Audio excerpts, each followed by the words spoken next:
Hello everyone, welcome to the YouTube channel of inside sports science. आज हम sports training series का fifth lecture करने जा रहे हैं, जिसमें हम सुपर कंपनसेशन फेजेस में second, third and fourth phases को हम स्टडी करेंगे और उससे रिलेटेड जो पीवाईक्यूज हमारे यूजीसी नेट में आए हुए हैं हम उनको सॉल्व करेंगे। इसके प्रीवियस लेक्चर में हमने सुपर कंपनसेशन के फेज वन को डिस्कस किया था, जो था हमारा फटीग फेज। आज हम phase two, three and fourth को डिस्कस करेंगे। So let's get started. Okay. शुरुआत करते हैं आज हम phase two of the super compensation cycle. Correct. इससे पहले जो हमने पढ़ा था फेज वन, उसमें हमने फटीग के बारे में पढ़ा था कि फटीग हमारे बॉडी में कैसे ओकर होता है और उसके क्या क्या फिजियोलॉजिकल कॉन्सिक्वेंसेज होते हैं हमारे बॉडी में। आज हम पढ़ने वाले हैं फेज टू के बारे में। फेज टू को हम रिकवरी या कंपनसेशन फेज भी कहते हैं, जैसे कि मैंने यहाँ पे लिखा हुआ है। क्यों हम इसको रिकवरी या कंपनसेशन फेज कहते हैं? क्योंकि फेज वन में हमने फटीग के दौरान जो जो कंपोनेंट्स हमारे बॉडी में कम हो जाते हैं या खत्म हो जाते हैं, जैसे कि एटीपी, पीसी, ग्लाइकोजन, ग्लूकोज, ये सारे कंपोनेंट्स फेज वन में खत्म हो जाते हैं। हम फेज टू में इन्हीं कंपोनेंट्स को वापस से रिकवर करते हैं। That's why phase two is called the recovery phase और the compensation phase. Correct. Okay, let's see the definition. जो फेज टू का जो ड्यूरेशन है वो 24 टू 48 आवर्स हो सकता है ट्रेनिंग के बाद। Correct? And what is the definition? After exercise ends, the body enters the compensation or recovery phase where energy stores are replenished, fatigue decreases, and repair process again. Correct? क्या कह रहा है ये? जब हमारा एक्सरसाइज खत्म हो जाता है, उस एक्सरसाइज के खत्म होने के बाद जो मसल डैमेज हमारे बॉडी में हुआ है, जो एटीपी, पीसी जो कंपाउंड्स है जो खत्म हो चुके हैं, जो ग्लाइकोजन और ग्लूकोज जो खत्म हो चुके हैं, उसको रिस्टोर करता है हमारा बॉडी इस फेज में। और हमारा जो होम्योस्टेसिस लेवल है, हम वहां पे दोबारा से रीच करते हैं। दिस इज दी कंपनसेशन और रिकवरी फेज, जिसको हम फेज टू भी बोलते हैं। और यहां से हमारा रिपेयर का प्रोसेस बिगिन होता है। करेक्ट। अब ये जो रिपेयर है, ये किस तरीके से होता है और कितना टाइम लगता है, ये हम आगे आने वाले स्लाइड्स में पढ़ने वाले हैं। Right. Okay, let's move forward. Key changes during phase two. Phase two में कौन कौन से चेंजेस हमारे बॉडी में आते हैं, हम इसको स्टडी करते हैं।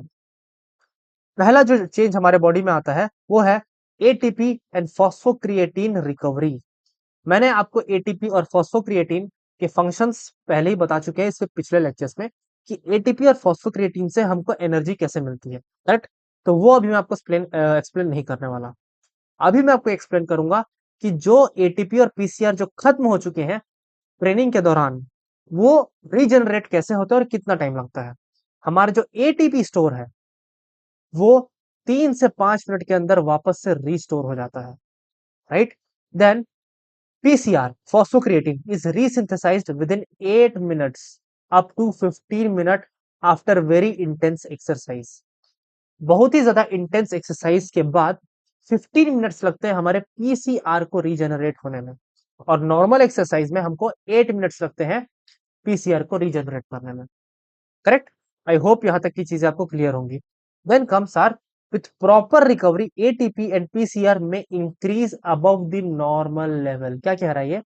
अगर आप प्रॉपर रिकवरी देते हैं अपने बॉडी को, तो आपकी जो एटीपी और पीसीआर लेवल है वो पहले से भी आगे बढ़ सकते हैं, वो पहले से भी और ज्यादा हो सकते हैं। करेक्ट। ओके। अब हम बात करते हैं दूसरे फिजियोलॉजिकल चेंज के बारे में। करेक्ट। Neuromuscular recovery. अभी हम इसके बारे में पढ़ने वाले हैं कि कैसे हमारे बॉडी में न्यूरोमस्कुलर रिकवरी होती है। न्यूरोमस्कुलर के बारे में मैंने आपको पहले ही बता चुका है, relationship between our neurons and the muscles. Correct. Now क्या कह रहा है? Within 2 hours muscle activation EMG. EMG का फुल फॉर्म क्या होता है? इलेक्ट्रोमायोग्राफी। करेक्ट। ये एक मेथड है जिससे हम ये देखते हैं कि कितने अमाउंट ऑफ इम्पल्स हमारे मसल्स में जनरेट हो रहे हैं। That is called EMG. Correct.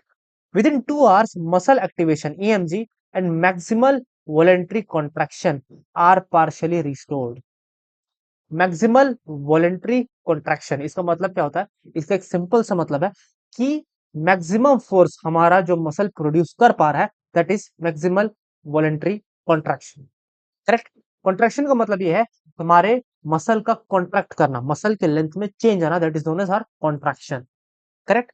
तो 2 घंटे के अंदर-अंदर हमारे मसल का जो एक्टिवेशन है, वो वापस से नॉर्मल हो जाता है और जो मैक्सिमल वॉलंटरी कॉन्ट्रैक्शन है, वो भी अपने इनिशियल स्टेज में आ जाता है, राइट? ओके, आगे बढ़ते हैं। Recovery from stretch shortening cycle exercises example jumping occurs in 2 stages. मैं आपको बताता हूँ what is stretch shortening cycle. इसको हम अच्छे से डिटेल में इसी लेक्चर में एंड में पढ़ने वाले हैं और स्ट्रेच शॉर्टनिंग साइकिल से काफी ज्यादा क्वेश्चन आते हैं। सो अब मैं आपको अभी उतना ब्रीफ में नहीं बताऊंगा, बस मैं आपको इतना बता देता हूँ कि स्ट्रेच शॉर्टनिंग साइकिल का मतलब ये है कि जब आप जंप लगाते हैं कि आप जब भी कोई एक्शन को परफॉर्म करते हैं, उस एक्शन के दौरान हमारा मसल सबसे पहले स्ट्रेच होता है, राइट? स्ट्रेच होने के बाद वो एज ऑफ सडन कॉन्ट्रैक्ट करता है, राइट? इसी को हम बोलते हैं स्ट्रेच शॉर्टनिंग साइकिल। आपको नाम से भी समझ में आ रहा होगा, the first one is stretch. Stretch मतलब हमारा मसल पहले स्ट्रेच होता है, देन हमारा मसल पहले उसके बाद शॉर्टन होता है, कॉन्ट्रैक्ट करता है, राइट? और उसके बाद हमारा मसल एक एक्सप्लोसिव फोर्स को प्रोड्यूस करता है। इसको हम आगे आने वाले स्लाइड्स में और अच्छे से पढ़ेंगे। जो हमारा स्ट्रेच शॉर्टनिंग साइकिल है, इसका रिकवरी 2 आवर्स में हो जाता है और जो कंप्लीट रिकवरी है वो 6 टू 8 डेज में होता है, करेक्ट? 2 आवर्स में होता है आपका पार्शियल रिकवरी और कंप्लीट जो रिकवरी है वो होता है 6 टू 8 डेज में, करेक्ट? स्ट्रेच शॉर्टनिंग साइकिल के अंदर एक और एक्सरसाइज आता है जिसको हम बोलते हैं प्लायोमेट्रिक,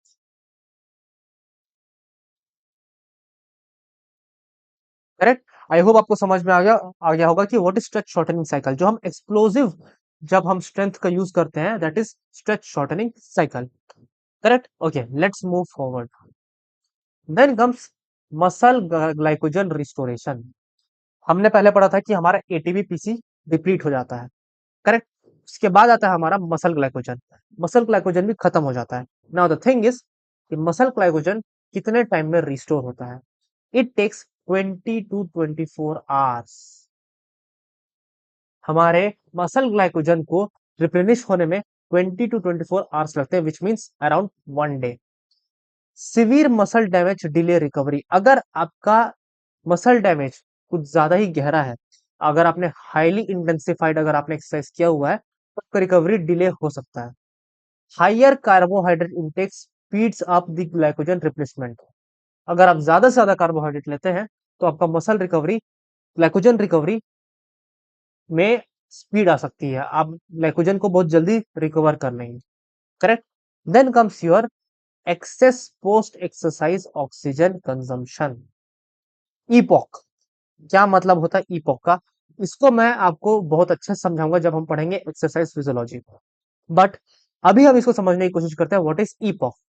ईपॉक का मतलब ये होता है, जाहिर सी बात है, जब आप एक्सरसाइज करेंगे तो एक्सरसाइज के दौरान जाहिर सी बात है आप ज्यादा से ज्यादा ऑक्सीजन इंटेक करेंगे, बट द पॉइंट इज जब आप एक्सरसाइज को रोक देते हैं, जब आप एक्सरसाइज करना बंद कर देते हैं, उसके बाद भी कुछ समय तक आपका जो ऑक्सीजन कंजम्पशन है वो एलिवेटेड रहता है, आपकी जो ब्रीदिंग है वो एलिवेटेड रहती है।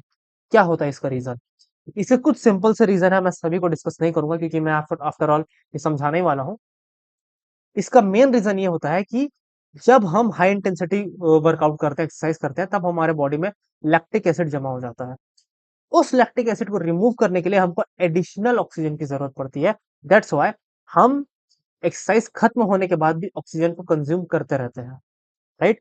एटीपी सिस्टम भी खत्म हो जाता है, उसको भी वापस से रिस्टोर करने के लिए हम ऑक्सीजन लेते रहते हैं एक्सरसाइज खत्म होने के बाद भी। This were the two main reason of the EPOC, correct?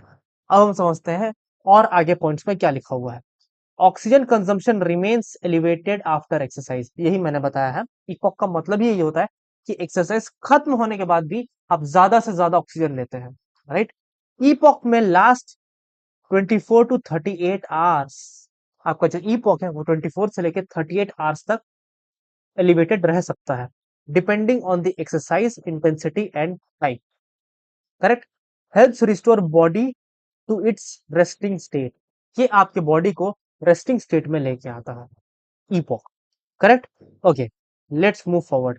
Now comes our fifth point. Fifth point कहता है increased resting energy expenditure. Resting energy expenditure का मतलब क्या होता है? जब आप रेस्ट कर रहे होते हैं, उस टाइम हमारा बॉडी जो वाइटल फंक्शनिंग को परफॉर्म करने के लिए जो एनर्जी का यूज करता है, उसको हम बोलते हैं रेस्टिंग एनर्जी एक्सपेंडिचर। करेक्ट। ऐसा नहीं है कि जब आप एक्सरसाइज कर रहे होते हैं जब आप कोई काम कर रहे होते हैं सिर्फ तभी एनर्जी की जरूरत होती है। जब आप रेस्ट भी कर रहे हैं, इवन जब आप सो भी रहे हैं, तब भी आपका बॉडी एनर्जी कंज्यूम कर रहा होता है।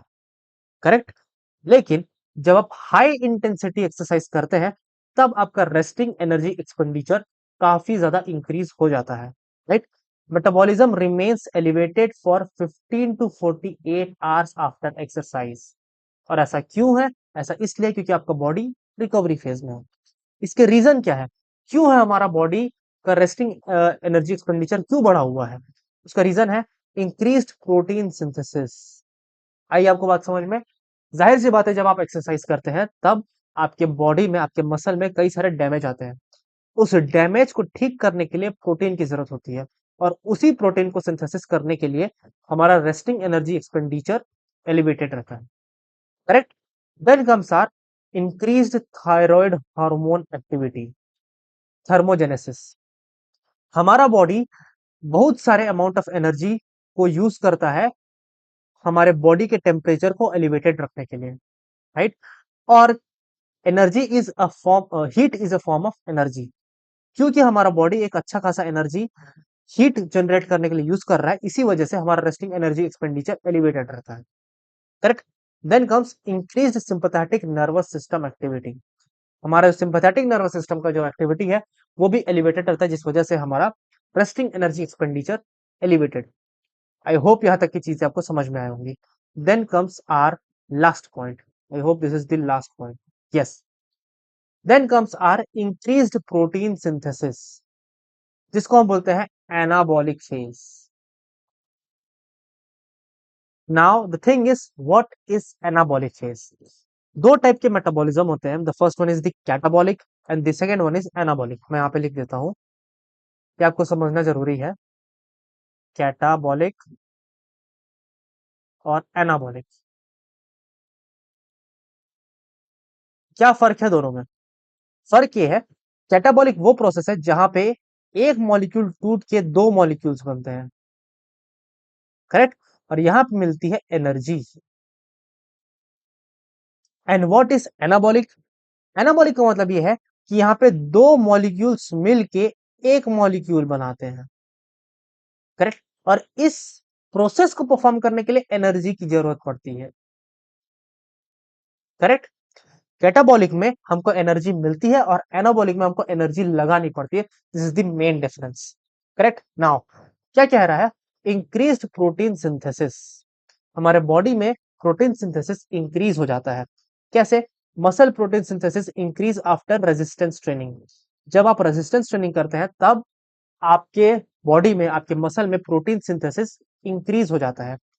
चार 4 आवर्स में 50% इंक्रीमेंट आपको देखने को मिलता है, और 24 आवर्स में 105 इंक्रीज आपको देखने को मिलता है। Right.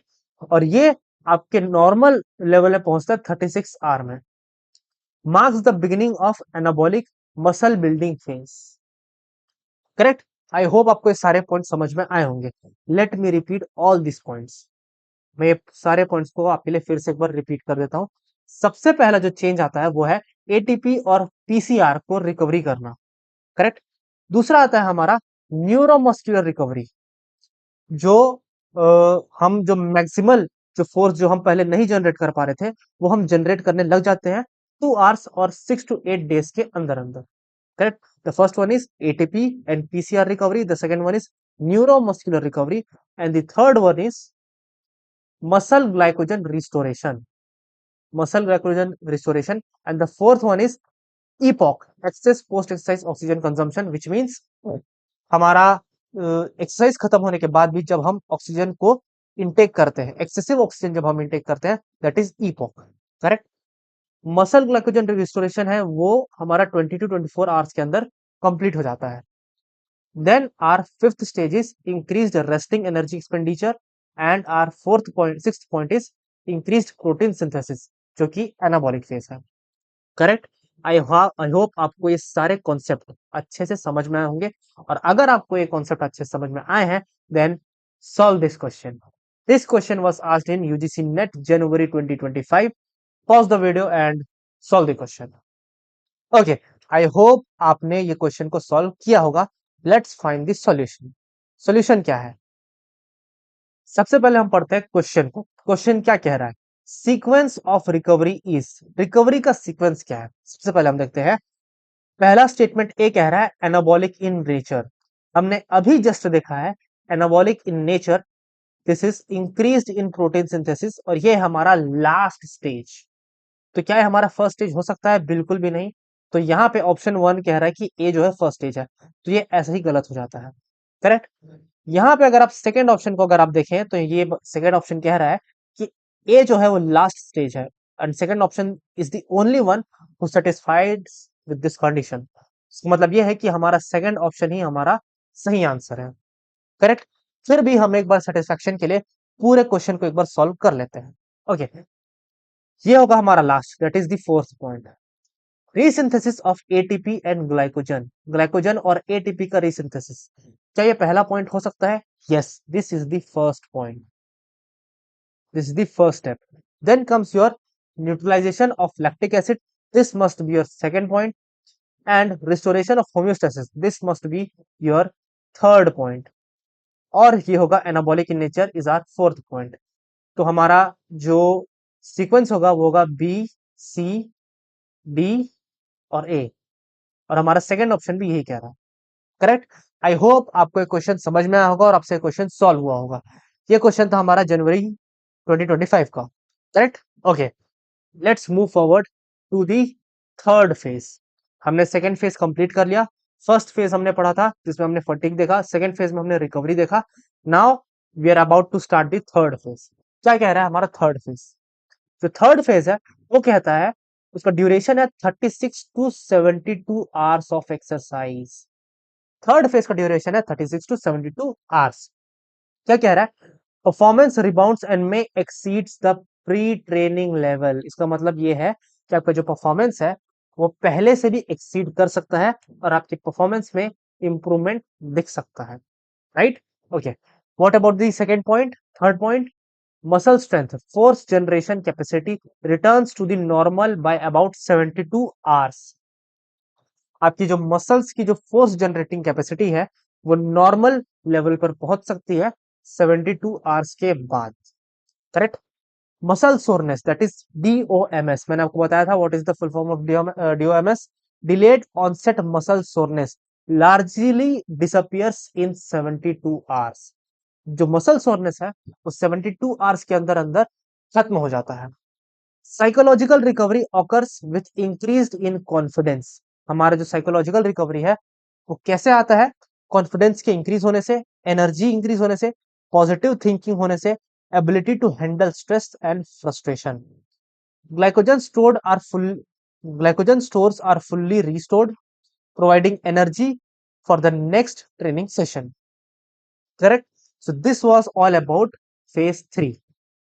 Phase 3 talks about the recovery and this somewhat about super compensation. Correct. I hope आपको phase 3 समझ में आया होगा. Let's move forward to the phase 4. Now, this is the phase 4 that talks about the involution phase. Involution phase का क्या मतलब होता है? मैंने आपको पहले ही बताया था। जब हमारे परफॉर्मेंस में डिक्रीमेंट आता है, that is known as the involution phase. जब हम सुपर कंपनसेशन के दहलीज पे होते हैं, करेक्ट, और उसके बाद जब हम फर्दर स्टिमुलस नहीं प्रोवाइड कराते, तब हमारा जो होम्योस्टेसिस है वो प्रीवियस होम्योस्टेसिस विच मींस हमारा जो एलिवेटेड परफॉर्मेंस है वो प्रीवियस परफॉर्मेंस में डिक्लाइन कर जाता है और हमारा जो कंपनसेशन है वो खत्म हो जाता है। राइट। इसका ड्यूरेशन है 3 to 7 days। करेक्ट। आगे देखते हैं। Phase 4 is the involution detraining phase, where the benefits gained during supercompensation begin to decline. Super compensation के दौरान हमको जो बेनिफिट्स मिले हैं वो डिक्लाइन होना शुरू हो जाते हैं। If no training stimulus is applied at the right time, right time में अगर आप ट्रेनिंग स्टिमुलस नहीं देते हैं तो आपका जो फेस है, आपका जो परफॉर्मेंस है वो डिक्लाइन कर सकता है। इसका ड्यूरेशन है 3 to 7 days after the training. If no training occurs during the super compensation phase, performance gradually returns towards the pre-training level. आपका जो परफॉर्मेंस है वो प्री ट्रेनिंग लेवल, मतलब ट्रेनिंग से पहले आप जिस स्थिति में थे आप वहां पे दोबारा से पहुंच जाएंगे। Second rebound in muscle activation EMG and maximal voluntary strength में occurs 6 to 8 days after the stretch shortening cycle exercise, right. जो हमारा सेकेंड रिबाउंड है, विच मीन्स जब हम पहले की स्थिति में जो हम पहुंचते हैं वो 6 to 8 days में हम पहुंच जाएंगे अगर हम फर्दर ट्रेनिंग नहीं देते हैं, correct. Okay, super compensation timing क्या है? Super compensation timing, recovery plus super compensation usually occurs with in 24 hours, right. Recovery, हमारा जो रिकवरी और सुपर कंपनसेशन है वो 24 hours के अंदर हो जाता है, लेकिन ये ट्रेनिंग टाइप और इंटेंसिटी के हिसाब से वेरी करता है। जैसे कि जो मॉडरेट एरोबिक ट्रेनिंग है उसमें 6 to 8 hours लगते हैं रिकवरी में, correct. But if talk about high intensity CNS demanding training, central nervous system demanding training, इसमें हमको 24 to 48 hours लगते हैं रिकवरी में, करेक्ट। नाउ ट्रेनिंग फ्रीक्वेंसी का मतलब ये होता है कि आप कितने फ्रीक्वेंटली ट्रेनिंग करते हैं, correct. Frequent well planned training produces greater long term improvement than long gaps between sessions. क्या कह रहा है ये? अगर आप बार बार बहुत फ्रीक्वेंटली अगर आप ट्रेनिंग करते हैं, इससे आपको लॉन्ग टर्म इंप्रूवमेंट देखने को मिलता है, अदर देन अगर आप बहुत लंबे गैप्स ले रहे हैं अपने ट्रेनिंग सेशन में। अगर आप ज्यादा गैप्स ले रहे हैं अपने ट्रेनिंग सेशन में, तो इससे क्या होगा, इससे आपको उतना ज्यादा इंप्रूवमेंट देखने को नहीं मिलेगा, करेक्ट। अगर आप बहुत फ्रीक्वेंटली ट्रेन कर रहे हैं तो उससे आपको ज्यादा से ज्यादा एडेप्टेशन और ज्यादा से ज्यादा इंप्रूवमेंट देखने को मिल सकता है, यही ये कह रहा है। Then when training multiple times per day, when training multiple times per day or on consecutive days, coaches should alternate training intensity high and low to allow recovery। क्या कह रहा है? जब आप लगातार रोज रोज जब आप ट्रेनिंग कर रहे हैं तो बेटर ये होगा कि आप अल्टरनेशन लेके आए ट्रेनिंग में, हाई और लो ट्रेनिंग में आप अल्टरनेशन लेके आए, जिससे आपको रिकवरी में भी टाइम मिल पाए और आपका परफॉर्मेंस भी इंप्रूव हो। इसको हम बहुत अच्छे से समझेंगे इस ग्राफ की मदद से। हमने यहाँ पे पहला पॉइंट क्या पढ़ा था? Frequent and well planned training, इससे आपका परफॉर्मेंस इंप्रूव होगा। और अगर आप बहुत लेस फ्रीक्वेंट अगर आप ट्रेनिंग करते हैं, बहुत लंबे गैप्स लेते हैं, तो आपको उतना ज्यादा इंप्रूवमेंट देखने को नहीं मिलेगा। इसको हम यहाँ से समझते हैं। देखिए, ये है हमारा पहला ट्रेनिंग प्लान, ग्राफ ए। इसमें आप देख सकते हैं this is your homeostasis level, यहाँ पे आपको लोड मिला, this is your fatigue and this is your next homeostasis level. फिर आपने यहाँ पे इतना लंबा गैप लिया, this is the gap, correct. उसके बाद आपने फिर से लोड दिया, उसके बाद आपने फिर से ट्रेनिंग लिया, और उसके बाद फिर आपने इतना लंबा गैप लिया, करेक्ट। ऐसे करते करते आप यहां तक पहुंचे। तो आप यहाँ पे नोटिस कीजिए कि यहाँ पे आपके जो परफॉर्मेंस में जो इंप्रूवमेंट है वो कितना आया, वो सिर्फ इतना आया है, करेक्ट। क्यों? क्योंकि यहाँ पे आपने गैप्स बहुत ज्यादा लिए हैं, this is your gaps. But अगर आप फ्रीक्वेंटली ट्रेनिंग करेंगे, जैसे कि आपने एक बार ट्रेनिंग किया, आप यहां तक पहुंचे, जैसे आप यहां तक पहुंचे आपने ज्यादा गैप नहीं लिया, आपने फिर ट्रेनिंग किया, फिर आपका नया होम्योस्टेसिस लेवल आया, आपने फिर ज्यादा गैप नहीं लिया, आपने फिर ट्रेनिंग किया। तो आप देख सकते हैं यहाँ पे इन्होंने कितने फ्रीक्वेंटली ट्रेनिंग की है। यहाँ पे आप देखिए 1 2 एंड 3, सिर्फ 3 टाइम्स इन्होंने ट्रेनिंग की। और यहाँ पे आप देखिए 1 2 3 4 5, यहाँ पे इन्होंने 5 टाइम्स तक ट्रेनिंग की है। तो देखिए यहाँ पे परफॉर्मेंस का जो इम्प्रूवमेंट है ये यहाँ पे ज्यादा है in the figure B as compared to figure A, right. So this is what have been stated over here. यहाँ पे कहा गया कि आप फ्रीक्वेंटली ट्रेनिंग कीजिए, जिससे ज्यादा से ज्यादा आपको स्टिमुलस मिलेगा और ज्यादा से ज्यादा आप इंप्रूव कर पाएंगे अपने परफॉर्मेंस में, correct. Okay, let's move forward. अब आता है हमारा over training risk. Over training का मतलब यह है कि जब आप प्रॉपर रिकवरी आप नहीं दे पा रहे हैं अपने बॉडी को, जब आप प्रॉपर रिकवरी नहीं देते अपने बॉडी को, तो उससे क्या होता है, उससे आपका बॉडी रिकवर नहीं कर पाता है और आपका बॉडी जो है वो इंप्रूवमेंट शो नहीं करता है, करेक्ट। यही चीज यहाँ पे लिखा हुआ है। Too many high intensity session without adequate recovery leads to reduced adaptation, increases fatigue, delay recovery, lead to over training and reduced performance, आपका परफॉर्मेंस रिड्यूस हो जाएगा। The no pain no gain approach can prevent super compensation because fatigue may remain too high. अक्सर लोग ये कहते हैं कि no pain no gain, लेकिन ये चीज सुपर कंपनसेशन को प्रिवेंट कर सकता है, राइट? ओके, इसको हम ग्राफ के माध्यम से समझने की कोशिश करते हैं। This is the graph, right? This is your homeostasis level. यहां से आपने स्ट्रेस दिया और ये पूरा रिकवर कर ही नहीं पाया, और आपने फिर से इसको स्ट्रेस दिया, करेक्ट? फिर ये स्ट्रेस देने के बाद ये फटीग में आया, ये फटीग से रिकवर हो ही नहीं पाया और आपने फिर से इसको स्ट्रेस दे दिया। तो आप देखिए इसका परफॉर्मेंस यहाँ पे डिक्लाइन हो रहा है। This is the main homeostasis level, ये जो डॉटेड लाइन आपको दिख रहा है,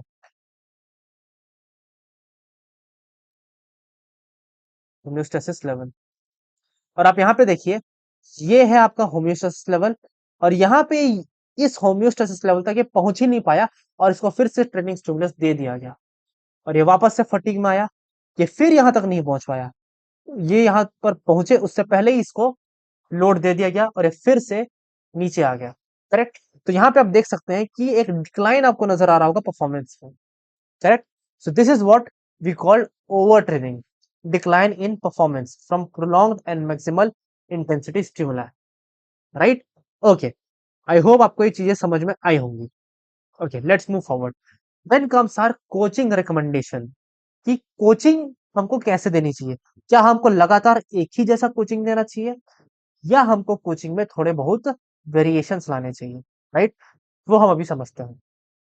कोचिंग रिकमेंडेशन में आता है alternate high intensity and low intensity session, को अल्टरनेशन लेके आना पड़ेगा हाई इंटेंसिटी और लो इंटेंसिटी में। ऐसा नहीं कि आज आपने हाई इंटेंसिटी वर्कआउट कराया और फिर आप कल भी करा रहे हैं, नो, आपको कल लो इंटेंसिटी कराना पड़ेगा, तभी उसकी बॉडी रिकवर कर पाएगी, करेक्ट?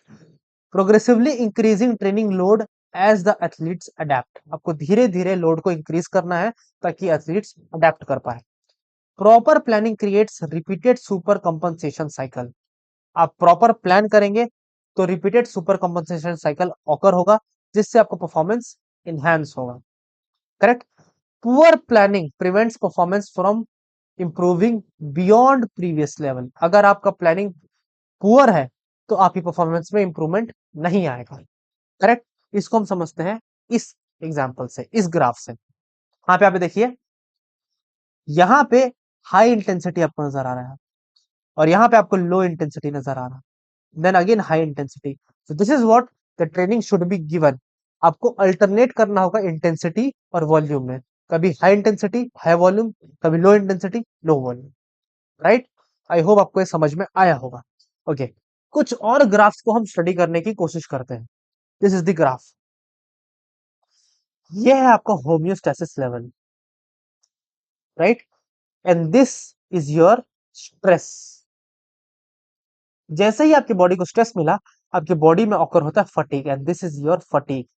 यहां से जो लाइन नीचे जा रही है, this is your fatigue,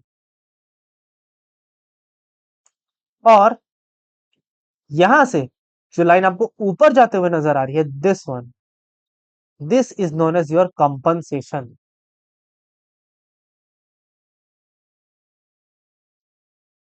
correct?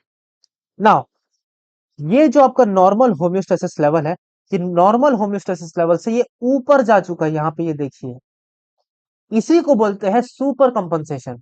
ये आप नॉर्मल होम्योस्टेसिस लेवल से जो आप ऊपर जा चुके हैं, this is known as the super compensation, correct? और ये है आपका न्यू होम्योस्टेसिस, करेक्ट? अब आप यहां से फिर से स्टिमुलस देंगे, फिर से फटीग ऑकर होगा, और फिर से आप कंपनसेशन करेंगे, फिर होगा सुपर कंपनसेशन, और आपका फिर नया होम्योस्टेसिस लेवल ये होगा, करेक्ट? आई होप आपको ये समझ में आया होगा। Let me erase this. इस ग्राफ का आप प्लीज स्क्रीनशॉट ले लीजिए ताकि आप इसको अच्छे से समझ सके और भूले, right? Now this was the graph of the super compensation, right? अब हम देखने वाले हैं ओवर ट्रेनिंग को, correct? Let's say this is your homeostasis level, right?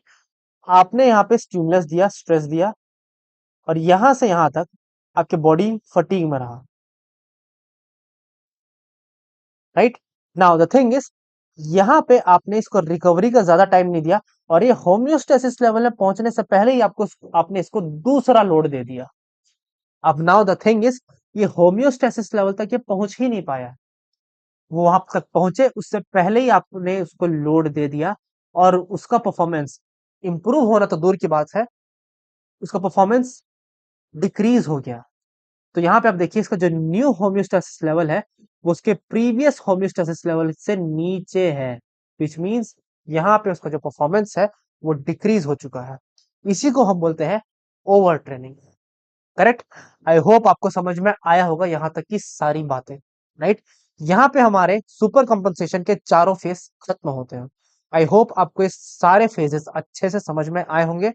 In graphs के प्लीज, मैं उम्मीद करता हूँ कि इन ग्राफ्स के आपने फोटोग्राफ्स लिए होंगे, स्क्रीनशॉट लिया होगा और अपने कॉपी में ड्रॉ किया होगा। करेक्ट। अब जैसे कि मैंने आपको बताया था कि हमने फेज 2 में स्ट्रेच शॉर्टनिंग साइकिल के बारे में पढ़ा था, और वो काफी ज्यादा इंपॉर्टेंट टॉपिक है। तो इसको अब हम डिटेल में समझने वाले हैं, what is stretch shortening cycle. इसको हमने phase 2 of the super compensation cycle में पढ़ा था। राइट। इसको हम पढ़ते हैं अभी डिटेल में।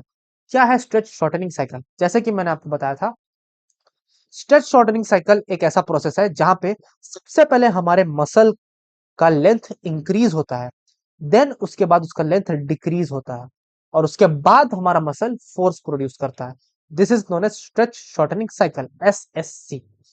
जब हमारा मसल का लेंथ जब इंक्रीज होता है, that phase is known as eccentric phase. Correct. और जब हमारे मसल का लेंथ डिक्रीज होता है, उसको हम बोलते हैं कॉन्सेंट्रिक फेज। करेक्ट। इसको हम डेफिनेशन से समझते हैं। Stretch shortening cycle is the combination of eccentric contraction followed immediately by concentric contraction. सबसे पहले होता है हमारा eccentric contraction, which means हमारे मसल का साइज बढ़ता है।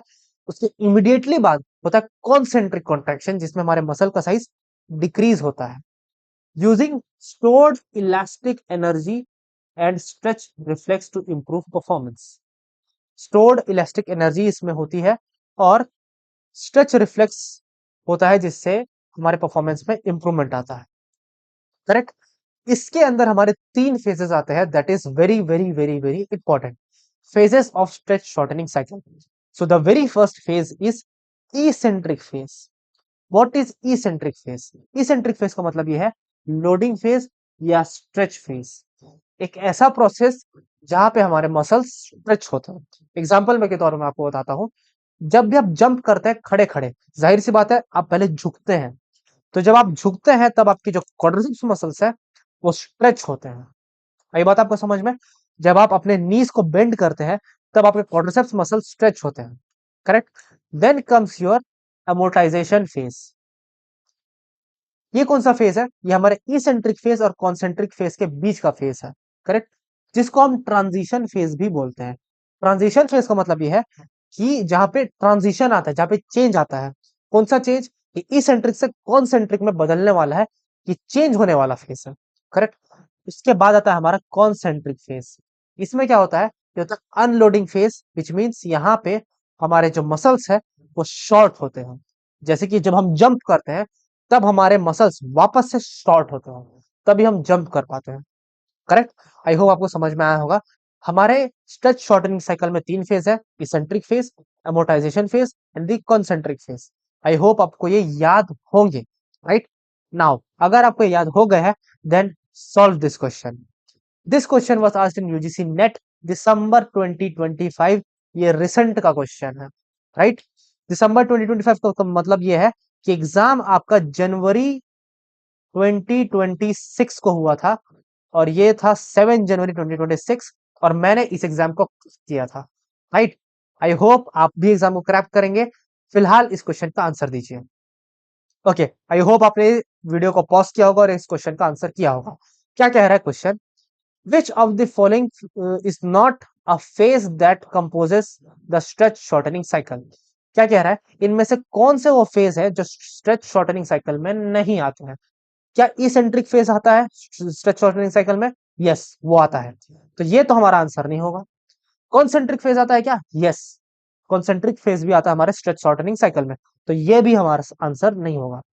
अमोर्टाइजेशन डी एक्सेलरेशन फेज आता है क्या? यस, ये भी आता है, विच मीन्स ये भी हमारा आंसर नहीं होगा। आई एम सॉरी, यहाँ ऑप्शन में कुछ गलत है, लेट मी चेंज दिस। हाँ, क्या एमोटाइजेशन फेज आता है हमारे स्ट्रेच शॉर्टनिंग साइकिल में? यस, आता है।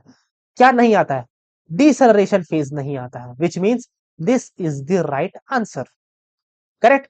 आई होप आपसे क्वेश्चन सॉल्व होगा, काफी इजी क्वेश्चन था ये, right. Okay, let's move forward and we are with another PYQ of the same topic.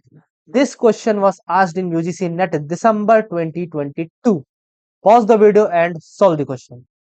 Okay, I hope आपने इस क्वेश्चन को सॉल्व किया होगा। समझते इस क्वेश्चन को। This question is based on assertion and reason. Given below are two statements. One is labeled as assertion and the another is labeled as reason. Assertion क्या कह रहा है? A stretch shortening cycle could be considered as a plyometric muscle action. क्या ये सही है या गलत? So let me tell you, ये जो assertion है ये सही है। हमारा जो प्लायोमेट्रिक एक्शन है ये हमारे स्ट्रेच शॉर्टनिंग साइकिल के अंदर ही आता है। आया बात समझ में? स्ट्रेच शॉर्टनिंग साइकिल ये एक फिजियोलॉजिकल कंपोनेंट है, फिजियोलॉजिकल टर्म है। इसके अंदर plyometric muscle action is a method, ये एक मेथड है। Correct. So plyometric comes under the stretch shortening cycle. तो हमारा असर्शन तो सही है। So what about the reason? Reason को अभी हम पढ़ते हैं। eccentric muscle action occurs prior to the concentric muscle action in the plyometric training. हमारा जो eccentric muscle एक्शन है वो concentric muscle action से पहले होता है in the plyometric training. क्या रीजन सही है? ये रीजन भी सही है, right. Now the thing is, assertion भी सही है, रीजन भी सही है। क्या रीजन सही एक्सप्लेनेशन है असर्शन का? And the question is yes, reason assertion का सही एक्सप्लेनेशन है। So here are first option is the correct. Both A and R are true and R is the correct explanation of A. ये होता है हमारा सही answer. Okay, I hope आपसे question solve हुआ होगा। This question was a bit tricky, but अगर आपको कॉन्सेप्ट अच्छे से आते हैं देन क्वेश्चन सॉल्व करना इस बच्चों का खेल for you, right. So I hope आपको ये ट्रेनिंग, आपको ये जो पूरा लेक्चर है ये समझ में आया होगा। यहाँ पे हमारा सुपर कंपनसेशन का जो पूरा लेक्चर है वो खत्म होता है। आई होप आपको ये सारे टॉपिक्स अच्छे से समझ में आए होंगे, सारे PYQs आपको अच्छे से समझ में आए होंगे, करेक्ट। इसके बाद हम पढ़ने वाले हैं sources of energy, which means energy system को, करेक्ट। सो मैं उम्मीद करता हूँ कि सेशन आपको बिल्कुल पसंद आया होगा। And if you find this very very useful then please like share comment and subscribe to my YouTube channel, because काफी ज्यादा मेहनत लगता है ये कंटेंट को प्रिपेयर करने में एंड स्पेशली ये PYQs को टॉपिक वाइज अरेंज करने में। सो आई होप आप इस मेहनत का जरूर फायदा लेंगे और आप इसकी वैल्यू जरूर करेंगे। So please like share comment and subscribe to my YouTube channel. See you in the next video, till then good bye.